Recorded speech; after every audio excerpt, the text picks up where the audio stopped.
found myself saying to ChatGPT, you are an expert in prompting. You've been involved with the design of artificial intelligence. Can you prepare a template for me that covers the elements that you think would be appropriate for prompting? And it'll spit something out. You don't have to follow exactly, but it gets you going. Yeah. You can actually ask it, I'm trying to find a relative in Germany that was born in the mid-1800s.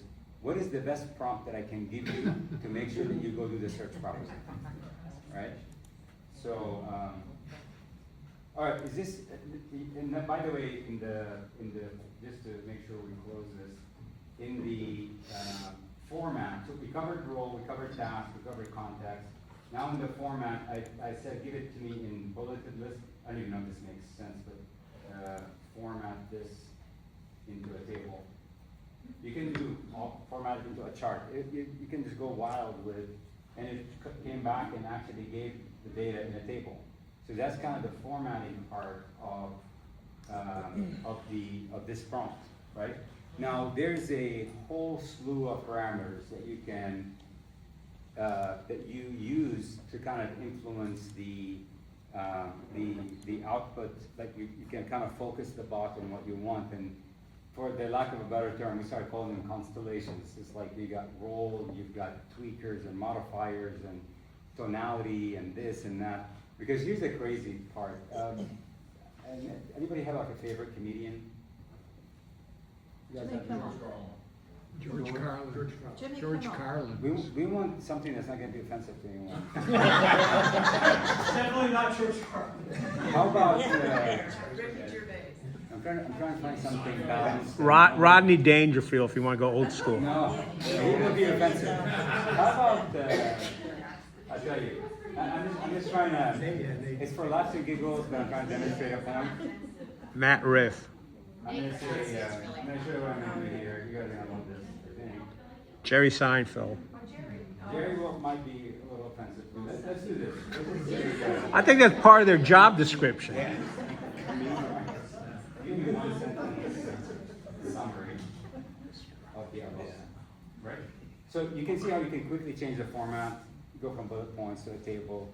Give me one sentence, I want to like condense the information. Now I'm going to say, rewrite this in Bugs Bunny style.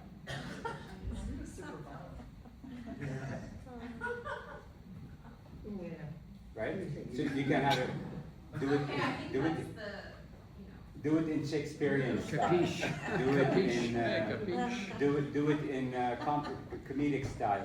Whatever that is, you can. That's another part of, again, with these things we look at. We say they're like constellations. You can pick and choose what you want and draw this out the way that you want. But these are the parameters. But for the sake of AI research, we believe that these are going to be, they're going to get 80% of the way there. Now, summarization and synthesis techniques, uploading documents. Matt started talking about this. You can upload any document, especially hundreds of pages of documents, which absolutely suck for analysts. You can summarize the content and you can extract key themes. So, are they? Is Dell still operational? They are, right? Publicly traded, right? Of course, right? So I want to show you. I want to drill into his business or where he used to work. And I'm going to learn more about that company and figure out what went wrong, right? As an executive. So we're going to go to. Actually, we're just going to go to ChatGPT and we're going to go into chat. I'm going to say act as an expert financial analyst and investment. I guess that's whatever investment banker. Right? That's the role. Well, first of all, we need to go to the Packard. Is it Packard Bell or is it now? HP. So let's go to. All right, let me ask it. I am researching. I'm researching HP and their. Actually, I wanted to demonstrate get the financial report, but I'm going to go to hp.com. I'm assuming annual report.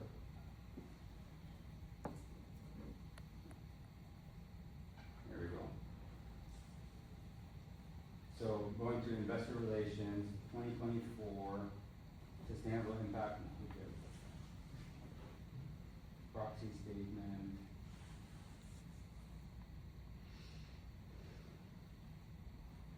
Here we go. The 2024, I can read this. The 2024 annual report and proxy statement. So I'm going to click on this thing. And in the fine HP fashion, it's 227 pages. I'm going to go ahead and download it.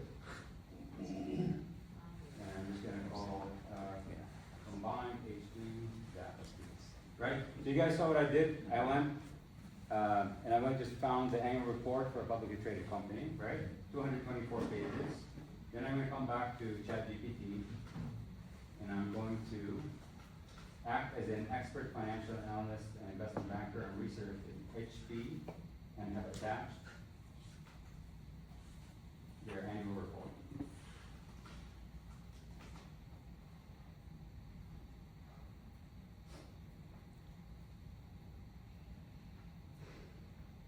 I'm going to click on the little plus. I'm going to add a file. Go to my downloads, the HP annual report. I'm going to open it. Okay, now I still haven't given it a task, right? And by the way, just so that you're aware, just so that you know, the problem with young people these days, and even some people that don't know how to prompt properly, there's no task usually. It's just like a stream of consciousness of just like babbling on and on about. It's like, what do you want it to do? Fine, you gave it the annual report. What is it that you're looking for? So in this particular case, I'm going to say, I want to identify, actually, you know what, we're going to make it very generic. I want you to give me insights, give me themes and insights about HP from their annual report, right? So this is going to say that the goal is for me to decide whether to invest or not. Draw insights and conclusions from this report. 227 pages, and off it goes. So what it's doing, Can it do infograms off of that as well? it generates info, yeah. Okay. Are you asking if it can review what's in the document as far as? Yeah, and create an infogram. Oh, create an infogram. Yeah, yeah. Okay. So it came Yeah, back. I've had mixed results, honestly. You really got to play with it for visuals. I will say I've had mixed results. Sometimes it does it really well. For other tasks, it's a little frustrating, so you do have to play with that bit. They came back with, I acknowledge your question, I'm coming to it. Came back with financial performance overview, net cash 3.7 billion, 9.6 in total debt, cash and equivalents, operating cash flow, business segment insights, PCs and workstations, printing, etc., transformation and efficiency program, liquidity leverage. So any finance guy would love this because this probably just saved them like 5-6 hours worth of work probably. Investment outlook, it's the positives, the negatives, here's the bottom line, the valuation, et cetera, right? So what I could do here is I could say, now remember, from this, just uploading the report, it's got the context, it's got the information of the 2027 pages, right? And I'm going to say now, search the web and identify the downside risk of investing in HP and balance it against this report. So not only do you want you to go to the web and research the insights about what people are saying, whether it's a good idea to invest in HP or not, I want you to balance this against what's in the report about the upcoming things that they're doing that might address some of those risks. So I could actually get maybe a more balanced answer.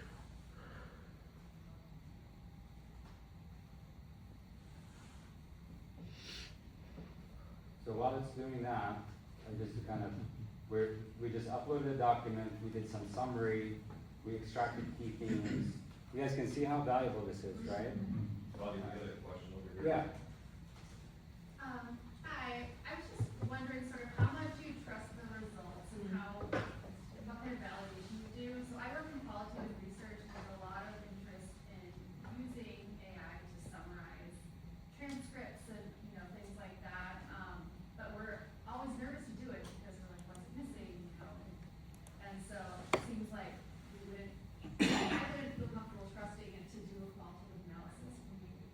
Very good. May I? See, this has been my life for 20 plus years, right? Qualitative and quantitative research. I've run a number of pilots on this. So I would say the best way to explore it is to start small and pick one task that you know has been done by people and you have results for that, right?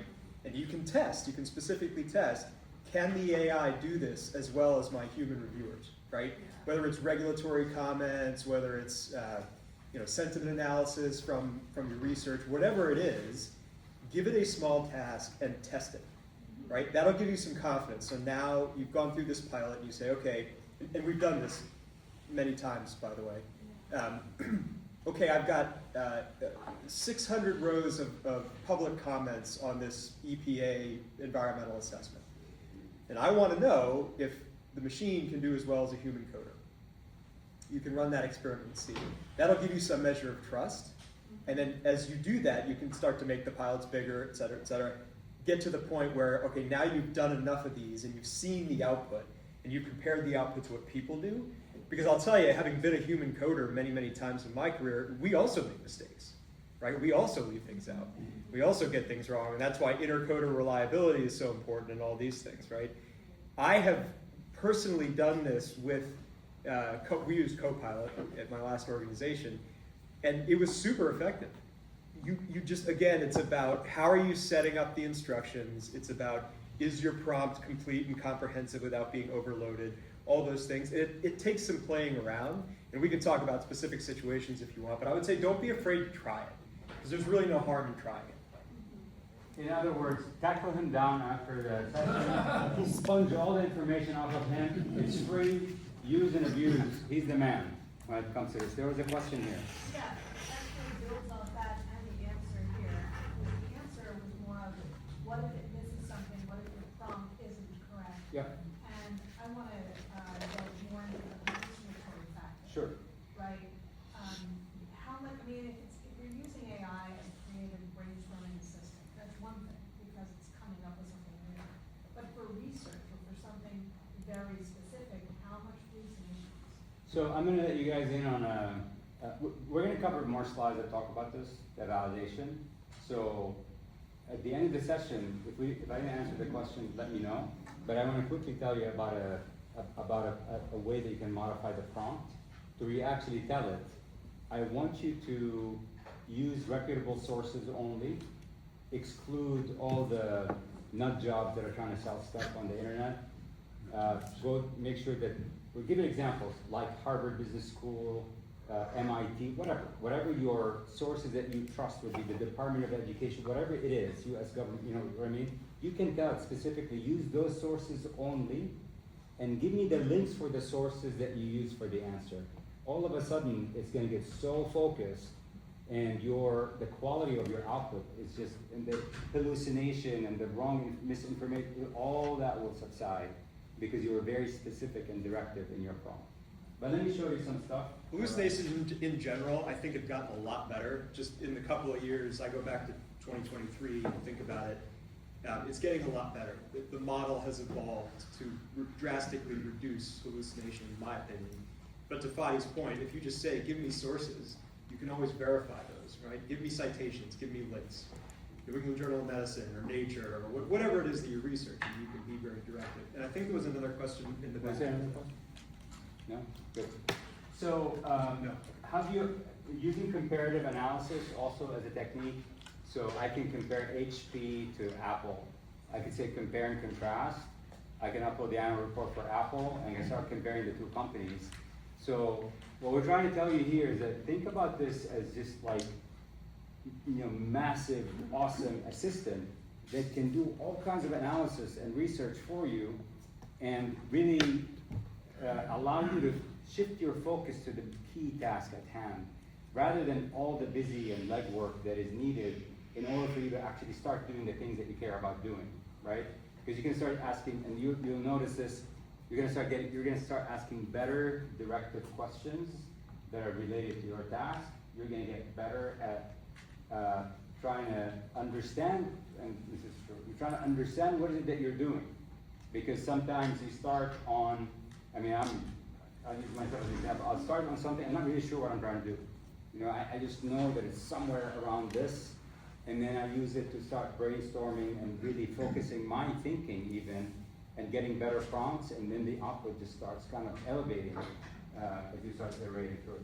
Comparative analysis, comparing to companies, fact-checking and validation strategies. So to your question, leverage, so it's perplexity, sight, and consensus that can give you, I think, more visibility on sources and give you confidence ratings. You can try those models. Matt talked about this, ask it to show sources, and then you can ask it to rate confidence. So let's assume you did not say use credible sources. You can tell, give me a confidence rating on these recommendations. I'll tell you it's 70%. 70% confident what it told you is accurate. Because it's also extrapolating, right? And it's not necessarily like 100%. And then you definitely need manual. We always say you need a human in the loop. So you need to do manual checking. So at the end of the day, hopefully you wouldn't do this. Don't take the output, put it in a presentation, just ship it out. You gotta make sure you go through and you kind of check it. So I'm gonna, again, use myself as an example. So as the managing partner, and I've been a managing partner in another organization, we had associates, like normal human beings, right? There's really, the way that I see it, there's no difference in giving a task to an associate and say, we're gonna be working with this client, they're in this industry, this is the problem that we're trying to solve, I want you to go find everything you can find out, write me a report and bring it back to me. You do that, I mean, we did that to associates, right? And they would, sometimes it was hazing, there was no client, there was no industry, we just did it just for the hell of it. But my point is that you gave that task, and then they come back with the report. Are you gonna take that report and go sit with the CEO of that company? Of course you're gonna check it. And you're gonna say, hey, come here, this is all wrong, you got this, right? It's the same concept, but now, instead of a human, it's a bot. But we've been working under this premise at TCLI. Every senior person at TCLI has a chat bot that's been trained. Mine has been, I've been training mine for like 9 months, 10 months. Others are more newer at it, but it's just like having the digital associate that you can scale from 1 to 10 people almost. It infinitely scales based on, regardless of the size of your research, which is just awesome. Because, you know, 10 o'clock at night, 11 o'clock at night, and you have a board presentation at 8 in the morning. I mean, there's only so much, trust me, I know this for a fact, you can only push people so far before they just like break. With this thing, it won't break. It'll keep chugging along, right? So it really is a new, and I say this as an AI guy, and digital guy, and a business guy, we've definitely entered a new dimension in the possibility of businesses and what businesses can do. And the limitation is about our ability to ask the right questions and our ability to focus our time on the things that matter for the business that we're building. It's no more about let's say, the experience or the resources. And that's why McKinsey and Boston Consulting Group and a lot of the companies are freaked out because of this, even though it's overused, the democratization of information. They don't have an edge anymore because you can get this expertise at your disposal.